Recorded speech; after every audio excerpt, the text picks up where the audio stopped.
আপনাদেরকে একটা দোয়া শিখাতে চাই। উল্টাপাল্টা দোয়া করলে দোয়া পূরণ হয়ে যাবে, কবুল হয়ে যাবে, কিন্তু আপনার কাজ হবে না। আমার বুঝজ্ঞান হইছে থেকে নিয়ে ছাত্র জীবনে যখন আমি অনেক ছোট ছিলাম, এই দোয়া যেদিন আমি পড়েছি কোরআনে, ওই দিন থেকে আজও পর্যন্ত আমার মনে হয় না আমার জীবনে 2 মিনিটের কোনো দোয়াও যদি হয়, 1 মিনিটের দোয়াও যদি হয়, মুহূর্তের দোয়াও যদি হয়, আমি এই দোয়াটা কখন জ্ঞাতসারে মিস করি বলে আমার মনে পড়ে না। ছাত্র জীবন থেকে শুরু করেছি, আজও পড়ে যাচ্ছি। আলহামদুলিল্লাহ, আল্লাহর কাছে শুকরিয়া আদায় করে আপনাদেরকে বলতে পারি, এই দোয়ার সুফল আমি নিজের চোখে দেখেছি, আমি নিজে ভোগ করছি। টাকা পয়সা দিয়ে দাম্পত্য জীবনে শান্তি কেনা যায় না। কোরআনে কারীমের একটি আয়াত আমি পেশ করতে চাই। আল্লাহ রাব্বুল আলামিন কোরআনে কারীমে ইরশাদ করেছেন, ওমিন আয়াতিহি আন খালাকা লাকুম মিন আনফুসিকুম আজওয়াজান লিতাসকুনু ইলাইহা ওয়া জাআলা বাইনাকুম মাওয়াদ্দাতান ওয়া রাহমা ইন্না ফি যালিকা লাআয়াতিন লিকাওমিন ইয়াতাফাক্কারুন। আল্লাহ বলেছেন, তোমাদের পুরুষদের মধ্য থেকেই তোমাদের স্ত্রীগণকে সৃষ্টি করা হয়েছে। এর মানে সকল স্বামী থেকেই সকল স্ত্রী সৃষ্টি হয়নি। এর মানে প্রথম মানুষ আদম আলাইহিস সালাম থেকে প্রথম নারী, প্রথম পুরুষ আদম থেকে প্রথম নারী হাওয়াকে আল্লাহ তাআলা সৃষ্টি করেছেন তার বাম পাজরের হাড় থেকে। এরপর প্রত্যেকেই স্বতন্ত্রভাবে সৃষ্টি হয়েছেন। তো এই যে সৃষ্টি হয়েছে, আল্লাহ তাআলা বলেছেন কেন এটা করা হয়েছে।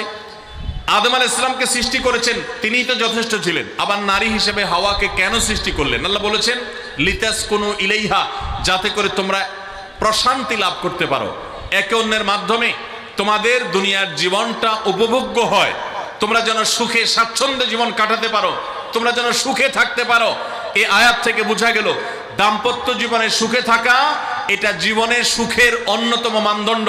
যার দাম্পত্য জীবনে সুখী না, সে অনেক সম্পদশালী হতে পারে, অনেক প্রভাবশালী হতে পারে, অনেক পদের অধিকারী হতে পারে, অনেক বড় দায়িত্বশীল হতে পারেন, অনেক বড় নেতা হতে পারেন, অনেক বড় পরিচিত পপুলার মানুষ হতে পারেন, তিনি সুখী না। সুখের অন্যতম বড় একটা প্যারামিটার হলো দাম্পত্য জীবনে সুখী হওয়া, স্বাচ্ছন্দ্যশীল হওয়া। আল্লাহ বলেছেন যে জাআলা বাইনাকুম মাওয়াদ্দাতান ওয়া রাহমা, স্বামী স্ত্রীর মধ্যে আল্লাহ রাব্বুল আলামিন ভালোবাসা এবং সম্প্রীতি সৃষ্টি করে দিয়েছেন। দেখুন, স্বামী স্ত্রীর মধ্যকার যে সম্প্রীতি, বিবাহের মাধ্যমে বৈবাহিক জীবনে যে সম্প্রীতি হয়, যে ভালোবাসা হয়, বিবাহিত মানুষরা জানেন এই ভালোবাসা আল্লাহ তাআলা অন্য কোনো মাধ্যমে দান করেন না, অলৌকিক। শুধুমাত্র বিবাহের বন্ধনটা হওয়ার সঙ্গে সঙ্গেই পরস্পর প্রতি যে আন্তরিকতা হয়, যে ভালোবাসা হয়, এটা পৃথিবীতে বিরল। অবৈধ সম্পর্ক, বিবাহ ছাড়া যে সমস্ত রিলেশন হয়, সেগুলোতে এই ধরনের ভালোবাসা, প্রকৃত সম্প্রীতি, এগুলো কল্পনাও করা যায় না।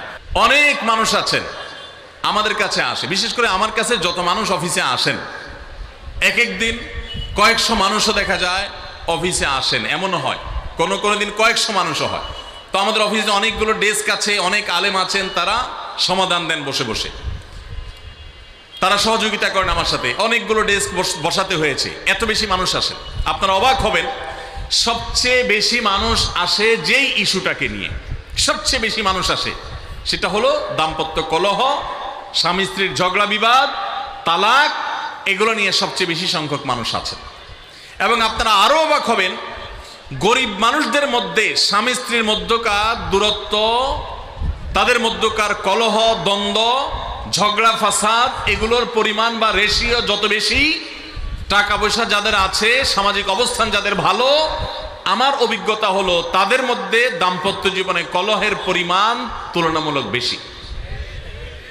তাহলে অনেক যুবক আছেন যারা বিয়ে শাদী এখনো করেন নাই, শুধুমাত্র হাতটা কসলাচ্ছেন আর চিন্তা করতেছেন চাকরিটা শুরু করতে পারি, ব্যবসাটা শুরু করতে পারি, বিদেশটা যায় সারতে পারি, টাকার বস্তা কামাই করে ফেলবো। তখন বউ একেবারে শুয়ের মতো সোজা থাকবে, আমাকে দিল জুড়ে ভালোবাসবে, আদর করবে, ভালোবাসা হবে, সম্প্রীতি হবে, চোখে মুখে লাল নীল রঙিন স্বপ্ন অনেক যুবক ভাইরা এখনো দেখছেন। আপনাদেরকে বলছি, টাকা পয়সা দিয়ে দাম্পত্য জীবনে শান্তি কেনা যায় না। টাকা পয়সা এবং সামাজিক অবস্থান দিয়ে মানুষ সুখী হয় না।